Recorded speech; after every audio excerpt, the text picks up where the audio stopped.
video yang disiapkan oleh Sekjen PDI Perjuangan, Mas Hasto Kristianto, memang memuat skandal korupsi-korupsi yang melibatkan petinggi negara, baik yang saat ini menjabat atau yang sudah tidak menjabat.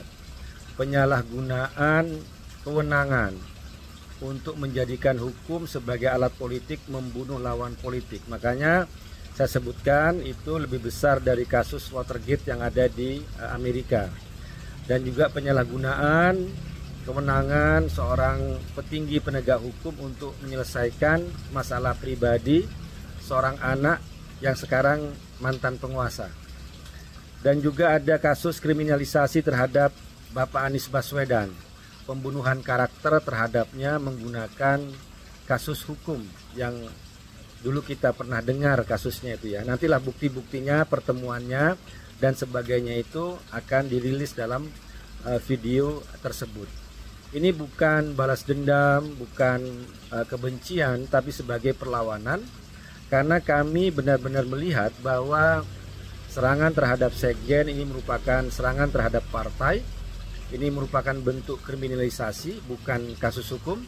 Karena kalau kita kembali kepada fakta-fakta pengadilan, itu jelas bahwa Sekjen tidak terlibat dalam kasus penyuapan antara Wahyu Setiawan dengan Harun Masiku. Misalnya baca lagi deh, amar putusan Majelis Hakim nomor 28 tanggal 15 Agustus tahun 2020 halaman 160-161. Di situ disebutkan bahwa aliran dana itu ke Wahyu Setiawan benar-benar dari Harun Masiku. Nggak ada disebutkan nama Hasto Kristianto di situ, nggak ada sama sekali.